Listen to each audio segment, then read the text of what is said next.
அது அவருக்கு தெரிஞ்சிருச்சு. போர் முடிவுற்ற போது இறுதி கட்டத்துக்கு வந்துருச்சுன்னு தெரிஞ்சிட்ட பிறகு தான் என்னைய தூக்கிட்டு போறாரு. கண்ணீரை தவிர எனக்கு அவர்கிட்ட பதில் இல்ல. பல நேரங்கள்ல அவர் பேசிட்டு இருக்கும்போது நான் குனிஞ்சுக்கிட்டே இருந்தேன். கண்ணீர் ஓடிட்டே இருந்தது. பல நேரங்கள்ல அவரை பார்க்கும்போது அவர் நாதழுத்து இழுத்து மெய் சிலுத்து இருந்தார். அழகான மாடத்திலே வந்த கிளி இரண்டு, வந்த கிளி இரண்டு, அதிலாலோலம் பாடி மனம் நொந்த கிளி ஒன்று, நொந்த கிளி ஒன்று.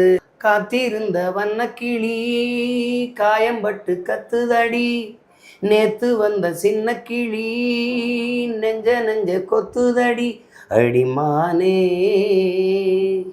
எம்பாட்டு நெஞ்சி நிற்கும் பூங்காற்று.